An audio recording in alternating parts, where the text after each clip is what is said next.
আমি আগেও বলেছি, এখনো বলি, এই নির্বাচনে তারা আওয়ামী লীগকে থাকতে দিচ্ছে না। বাট আনফর্চুনেট অথবা ফর্চুনেট, যাই বলেন না কেন, আমি জানি না আপনি কি বলবেন, যাই বলেন না কেন, এই নির্বাচন আলটিমেটলি নিয়ন্ত্রণ করবে আওয়ামী লীগ।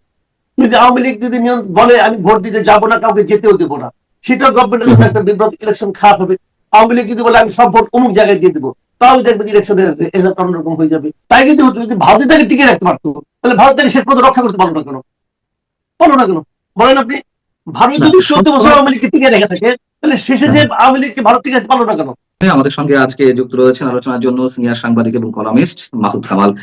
মাসুদ কামাল, আপনাকে স্বাগত জানাচ্ছি আমাদের অনুষ্ঠানে।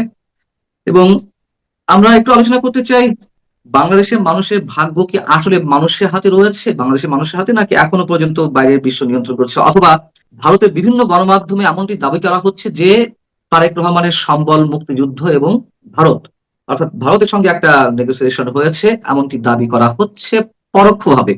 আপনি কি মনে করেন আসলে তেমনটাই, যে তারেক রহমান ভারতের সাথে কোনো ধরনের সমঝোতা করে বাংলাদেশে ঢুকতে পেরেছে এবং তার যে নিরাপত্তার ঝুঁকি ছিল সেটিও আমরা দেখছি যে সেই ঝুঁকির মধ্যে তিনি এসেছেন, যদিও বাংলাদেশ সরকারের পক্ষ থেকে নানান ধরনের আয়োজন করা হয়েছে? আসলে ভারতের বিষয়টি কি, তারা কি চিন্তা ভাবনা করছে? ভারত কি চিন্তা ভাবনা করছে, এটা হয়তো আমি মানে সরাসরি আমি জানবো না, কারণ ভারত তারা আমার সঙ্গে আলাপ করে কাজটা করে নাই। আর আমিও ভারতের সঙ্গে এমন কোনো যোগাযোগ রাখতে পারবো না যে আমি তোমরা কি চিন্তা করছো আমাকে বলো, আমি তো শুনি। এটা হয় না। একটা বিষয় জানেন, সব সময় না এক ধরনের আপনার অদৃষ্টবাদী এক ধরনের চিন্তা ভাবনা মানুষের মধ্যে কাজ করে। মনে করেন আমার পার্শ্ববর্তী একটা দেশ, তারা বড় দেশ, আমরা ধরেই নেই তারা আমাদেরকে সবসময় কিছু সাজেশন দেয়, সেই সাজেশন যারা মানে তারাই চলে, এরকম কিন্তু হয়। এটা আমি অনেকদিন ধরেই বলি যে মানে পার্শ্ববর্তী একটা দেশ, সে চাইলেই কি আমার, ধরেন আমার গ্রামের যে লোকটা যে ভোট দেয়, ধরেন যে লোকটা ভোট দেয়, এখন ভারতের সর্বোচ্চ ব্যক্তি কি গ্রামের লোকটাকে বলে দেয় যে তুমি ওই জায়গায় ভোট দিও না, ওই জায়গায় ভোট দাও? কি তারা বলে? আমি কিন্তু এভাবে দেখি জিনিসটাকে। আমি আগেও বহুবার বলা হয়েছে ভারত বাংলাদেশে আওয়ামী লীগকে রাখতেছে, আওয়ামী লীগকে টিকে রাখতেছে ভারত। আওয়ামী লীগ, ভারত কিভাবে টিকে রাখতেছে এটা আমার কাছে ক্লিয়ার না কখনোই। পাকিস্তান কিভাবে টিকে রাখতেছে এটা আমার কাছে ক্লিয়ার না কখনোই। এটা আমি যেভাবে বুঝি আর কি, আমার হিসাবটা হলো কি, তারা একটা এনভায়রনমেন্ট ক্রিয়েট করে, তারা যে কাজটা করে একটা এনভায়রনমেন্ট ক্রিয়েট করে, মানুষের মধ্যে একটা মানে আপনার হুজুগ তৈরি করার জন্য একটা এনভায়রনমেন্ট ক্রিয়েট করে। অথবা সরকার যারা চালায়, রাষ্ট্র যন্ত্রকে তারা প্রভাবিত করতে পারে।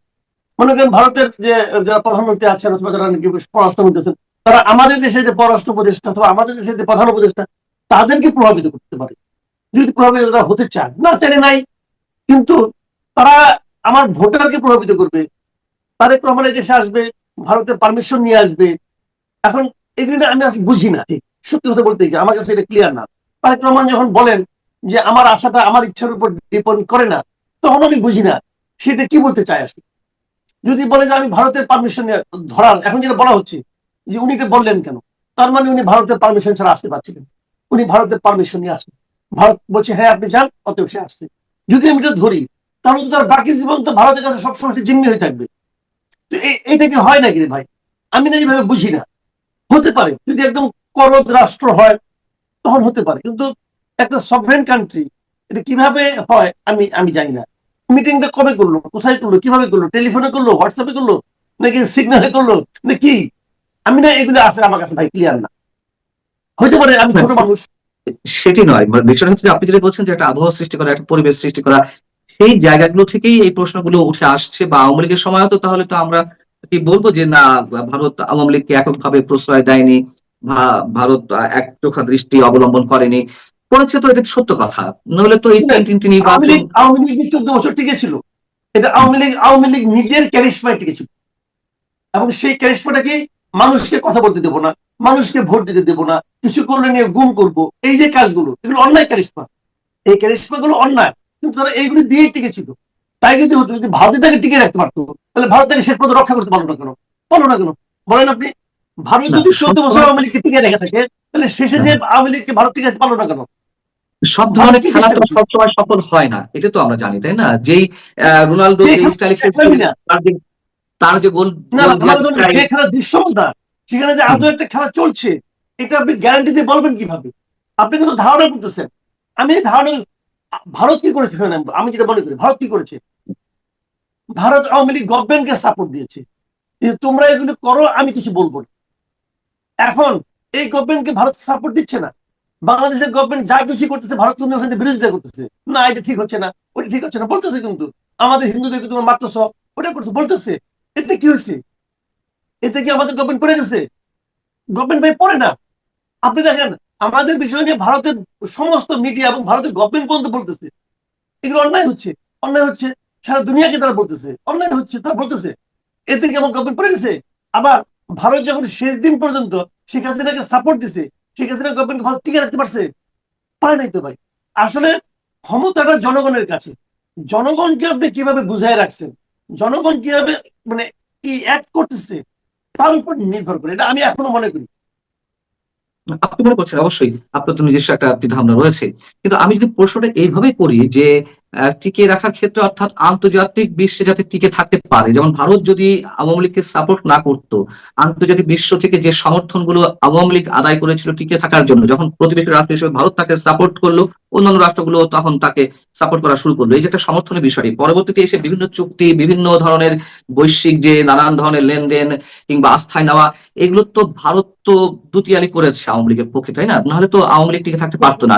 সেম অ্যাজ এই সরকারের ক্ষেত্রে, ডক্টর ইউনূস সরকারের ক্ষেত্রে যে অভিযোগটি রয়েছে, বা ভারত তো সরাসরি কথা এইভাবে বলছে নির্বাচিত সরকার এলেই সম্পর্ক উন্নয়ন হবে, তার মানে পরোক্ষভাবে এই সরকারের সাথে কোনো ধরনের সম্পর্ক উন্নয়ন তারা চাইছে না।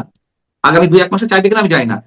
বিষয়গুলো হচ্ছে এই যে আন্তর্জাতিক নানান ক্ষেত্রে বাংলাদেশের যেই প্রাপ্তিগুলো ছিল বা সুযোগগুলো ছিল, ভারত শুধুমাত্র সমর্থন না করার কারণে সেদিক থেকে পিছিয়ে যাচ্ছে, পিছিয়ে যাওয়ার কারণে সরকারগুলো দুর্বল হয়ে যাচ্ছে। সেই দুর্বলতার জায়গা থেকে সরকারের পতন কিংবা দুর্বল হয়ে টিকে থাকার বিষয়গুলো ঘটে, এরকম কি হয় না? হয়, এখন তো হচ্ছে। আমার দেখা মতে আমি তো ভাই মানে এই দেশের জন্ম থেকে তো আমি দেখতেছি। আমার দেখা মতে বাংলাদেশ বর্তমানে যে সরকার আছে তাদের সঙ্গে ভারতের যে সম্পর্ক, এত বৈরিক সম্পর্ক আমি আমার জীবনে কখনো দেখিনি। এত বৈরিক সম্পর্ক আমি দেখিনি। আমি এখনো দেখিই নাই যে এই সরকারে, বাংলাদেশের এই যে বর্তমান সরকার আছে, এই সরকারের কোনো একটা কাজে ভারত এ পর্যন্ত সমর্থন দিচ্ছে আমি দেখি নাই কিন্তু। তারপরে কি সরকার টিকে আছে না? আছে তো। এই সরকারকে জিজ্ঞাসা করেন আপনি কি অস্বস্তিতে আছেন, আপনি কি খারাপ আছেন, বলবেন না আমরা খুব ভালো আছি। তারা খুব ভালো আছে। এবং এই সরকারের পতন ভারত ঘটাতে পারবে? পারবে না তো। যুদ্ধ করতে হবে। তারা কি করে নাই বলেন? আমাদের যে সমস্ত পণ্য ভারতে আমরা রপ্তানি করতাম তার মধ্যে 11টা 12টা পণ্য তারা বন্ধ করে দিচ্ছে। আবার কোনো কোনো এমন করছে যে দিতে পারবা মুম্বাই পোর্টে দিতে হবে, মানে এখানে দিতে পারবে না, মুম্বাই পোর্টে যেতে হবে। মানে এগুলো তো ইয়ার কি ফেজলামি না? ইয়ার কি ফেজলামি তো করতেছে আমাদের সঙ্গে। তো কি হয়েছে আমাদের? এগুলো হ্যাঁ, দীর্ঘমেয়াদে সমস্যা হয়, দীর্ঘমেয়াদে অর্থনৈতিক দুর্বলতা চলে আসে, অর্থনৈতিক সংকট তৈরি হয়।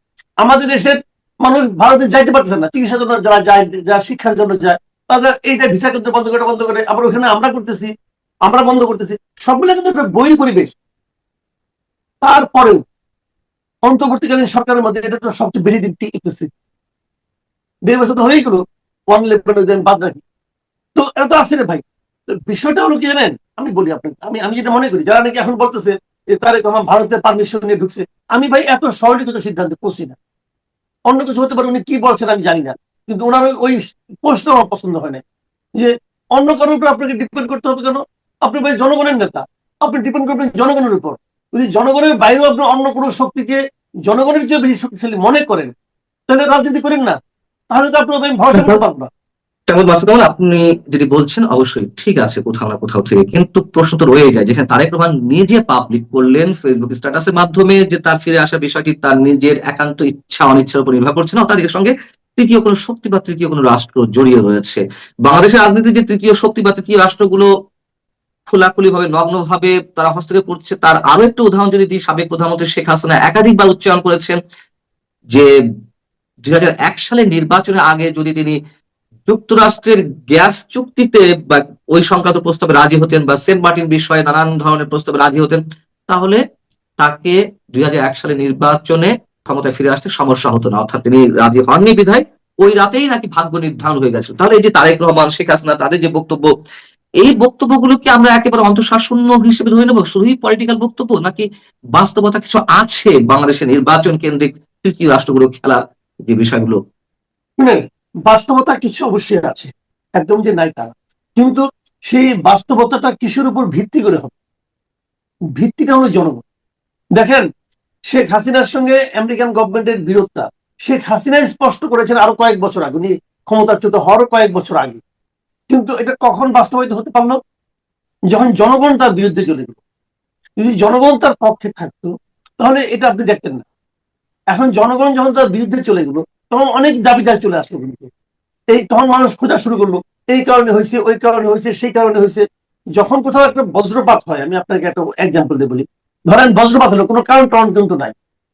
বজ্রপাত ভূমিকম্পের কি কোনো দৃশ্যমান কোনো কারণ আছে? নাই তো ভাই, হয়ে গেল। তারপরেও মানুষ কারণ খুঁজে, যে বজ্রপাত তো হলো কেন, এত লোক থাকতে ওই লোকের মাথার উপরে পড়লো কেন? তাহলে দেখো ও নিশ্চয়ই কিছু একটা করছে। দেখো খুঁজে দেখো, ও তার মায়ের সঙ্গে বেয়াদবি করছে, বাপের মনে দুঃখ দিছে। এরকম বাপ মায়ের মনে দুঃখ অনেক লোকে দেয়, তার মাথায় বজ্রপাত হয় না রে ভাই। যখন বজ্রপাত ঘটে যায় তখন লোকে কারণ খুঁজে বেড়ায়, এবং খুঁজে বেড়ে একটা সান্ত্বনা পাওয়ার চেষ্টা করে, এই কারণে এটা ঘটছে। তো আমার এখানে ঘটছে ভাই জনগণের জন্য। জনগণ ঘটাইছে, জনগণের পুঞ্জীভূত ক্ষোভ জমতে জমতে জমতে জমতে একটা পর্যায়ে আসছে। একটা স্পার্ক ছিল ছাত্রদের আন্দোলনটা, তারপরে অনেক বীর এসে গেছে। আমেরিকা বলে আমি ফালাই দিছি, অমুকে বলে আমি, হ্যাঁ, সবারই আগ্রহ ছিল, সবাই হতো সে আগুনে ঘি ঢালছে, কিন্তু আগুনটা তো ভাই জ্বলতে হচ্ছে নাকি? আপনি ঘিয়ের বোতল নিয়ে ঘুরতেছেন, আগুন জ্বলে নাই, আপনি ঘি ঢাললে আগুন জ্বলবে? আগুনটা তো জ্বলতে হচ্ছে। আগুন জ্বলার জন্য তো আপনার অনুকূল পরিবেশ থাকতে হয়েছে। ভেজা কাঠের মধ্যে আপনি যতই ঘি ঢালে আগুন জ্বলবে? জ্বলবে না। কাঠ শুকাই গেছিল, মানুষ বিরক্ত হয়ে গেছিল, মানুষ ক্ষুব্ধ হয়ে গেছিল। আচ্ছা, যে মনে করেন আপনার ফ্যামিলি থেকে আপনি নামছেন, আপনার বাচ্চাকে নিয়ে বলতে আপনি নামছেন, শিশু বাচ্চাকে নিয়ে, আপনাকে আমেরিকা রিকোয়েস্ট করছিল ভাই তুমি নামো? রিকোয়েস্ট করে নাই, আপনি নামছিলেন, আপনার আপনার অন্তর্গত জ্বালা থেকে আপনি নামছিলেন। হিসাবটা এভাবে যে বাস্তবতা থাকতে হয় না, সেই বাস্তবতা সরকার তৈরি করে। সরকার যে যাদের সরকার, তাদের সঙ্গে সরকারের ব্যবহার এতটাই নেতিবাচক হতে থাকে, এতটাই বিরক্তিকর হতে থাকে, এক পর্যায়ে মানুষ ক্ষিপ্ত হয়ে যায়। যখন ক্ষিপ্ত হয়ে যায় তখন ওইখানে কিন্তু একটু ঘি ঢাললে আগুন ধরে যায়, একটু স্পার্ক করলে আগুন ধরে যায়, হয়তো এটুকু তারা করে, কিন্তু তারাই হাতে ধরে সরাই দেয়। এরকম ঘটনাও ঘটে, ঘটনা তা না, এরকম ঘটনাও ঘটে, যেমন মিশরে ঘটছে। মিশরে তো একটা ইলেকট্রিক, আপনি পছন্দ করেন না আপনার মুসলিম ব্রাদারহুড যেটা ছিল, মুসলিম ব্রাদারহুড কিন্তু আমি পছন্দ করি না, কিন্তু ওরা তো ইলেকটেড গভর্নমেন্ট ছিল, ওদেরকে তো সরাই দিয়ে সিসি ক্যামেরাতে আমেরিকা বসাইছিল ভাই, এটা আমরা সবাই দেখছি চোখের সামনে। এগুলি একভাবে ঘটে। কিন্তু যখন গণ আন্দোলন হয়, গণ আন্দোলনকে একদম আন্ডারমাইন করেন না ভাই। জনগণের শক্তি অনেক বিরাট শক্তি, অনেক অবশ্যই। বিরাট শক্তি জনগণের শক্তি। না, সব ঠিক আছে, তাহলে আমরা জামাতের হিসাবটা কিভাবে মিলাবো? জামাতের যে আহ, সংখ্যা ভোটের, আহ, সেটি বেড়ে হয়তো দ্বিগুণ হয়েছে, মানে 4-5% থেকে 7, 8, 10, 12 পর্যন্ত হলো, কিন্তু বিভিন্ন জরিপে দেখা যাচ্ছে বিএনপির সাথে একটা হাড্ডাহাড্ডি লড়াইয়ের মধ্যে আছে এবং বিশাল একটা শক্তি সঞ্চয় করেছে জামাত। আমি আপনার সঙ্গে অবশ্যই একমত যে ভোট তো মানুষই দেবে, কিন্তু মানুষের চিন্তার জগতে আঘাত করা বা তাদের মানসিক জগতে প্রভাব বিস্তার করা, এই যে মেকানিজমের একটা বিষয়, একটা পরিবেশ তৈরি করা, আপনি যেই পরিবেশের কথা বলছেন যে বহির্বিশ্ব একটা পরিবেশ হয়তো তৈরি করতে পারে, মানে সেই পরিবেশের মধ্যে দিয়ে কি জামাত এখন বিএনপির সাথে প্রতিদ্বন্দ্বিতা করতে পারে এমন একটা জায়গায় পৌঁছে গেছে, নাকি সেখানেও তাদের নিজস্ব শক্তি? আমার আমার না এটা মনে হয় না, মনে হয় না কেন জানেন আমি বলি আপনাকে। জামাত মানে বাংলাদেশের ভোটের হিসাবটা এখনো আগের মতই আছে, এখন আগের মতই আছে। ওই যে 30-32, 30-32 দুই দলের জন্য, এই দলের 30-32, এই দলের 30-35, এরকম হতে পারে, এর বেশি কিছু না।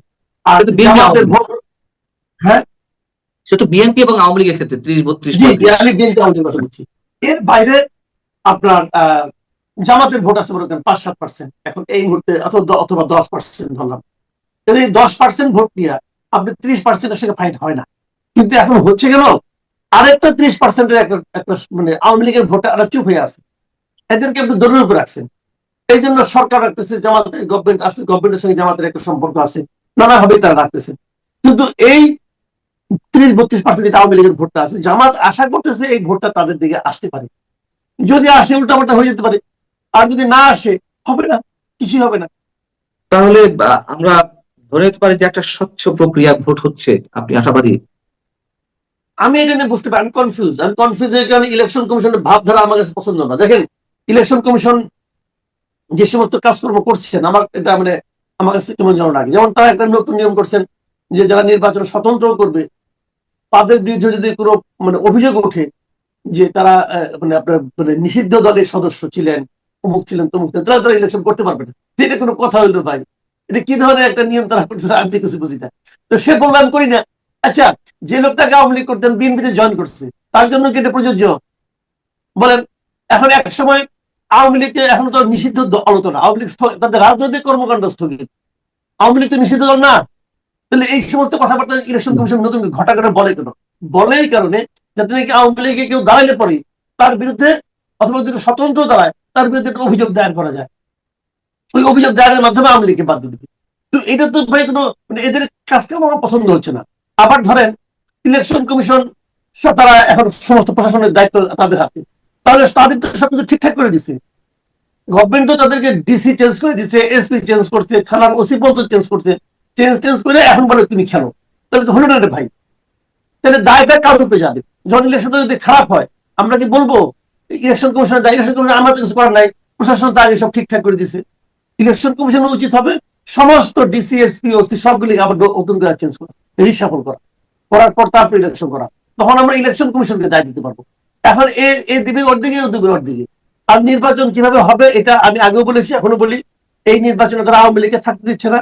বাট আনফর্চুনেট অথবা ফর্চুনেট যাই বলেন না কেন, আমি জানি না আপনি কি বলবেন, যাই বলেন না কেন, এই নির্বাচন আলটিমেটলি নিয়ন্ত্রণ করবে আওয়ামী লীগ। যদি আওয়ামী লীগ যদি বলে আমি ভোট দিতে যাবো না, কাউকে যেতেও দেবো না, সেটা গভর্নমেন্টের জন্য একটা বিব্রত, ইলেকশন খারাপ হবে। আওয়ামী লীগ যদি বলে আমি সব ভোট অমুক জায়গায় দিয়ে দেবো, তাও দেখবেন ইলেকশনের রেজাল্ট অন্যরকম হয়ে যাবে। আবার আওয়ামী লীগ যদি বলে আমরা ভোটই দিতে যাবো না, তখন দেখা যাবে ভোট কাস্টিং কম হবে। কাজে একটা বড় পার্ট যাদের হাতে, তাদেরকে বাদ দিয়ে যদি আপনি কিছু করেন তাহলে এরকম হবে। আওয়ামী লীগ কিন্তু পুরো, মানে আপনি যেটা বলছেন অবশ্যই বাস্তবতা সেটাই বলছে, কিন্তু এই সেই 5%, 10%, 15% যারাই ভোট দিক না কেন, যত পার্সেন্টই ভোট কাস্টিং হোক না কেন, তার মধ্যে তো একটা রেজাল্ট বেরিয়ে আসবে, এবং সেটিও বা কতখানি মানুষের কাছে গ্রহণযোগ্য হবে সেটা নিয়ে একটু প্রশ্ন থেকে যায়। এটা হতে পারে, এটা তখন যখন হবে তখন বোঝা যাবে যে কোনটা হবে, আসলে কোন ধারায় যাবে, তার উপরে তো নির্ভর করবে কোনটা হবে। সবকিছু মিলিয়ে ভালো কিছু ওয়েট করছে না আমাদের জন্য। আমার কাছে মনে হয় না। অনেক ধন্যবাদ সাংবাদিক মাসুদ কামাল, আমাদের সময় দেওয়ার জন্য। আপনি ভালো থাকুন, দর্শক আপনারাও ভালো থাকুন। শুধু ভালো থাকা নয়, অবশ্যই নিরাপদে থাকুন। আল্লাহ হাফেজ।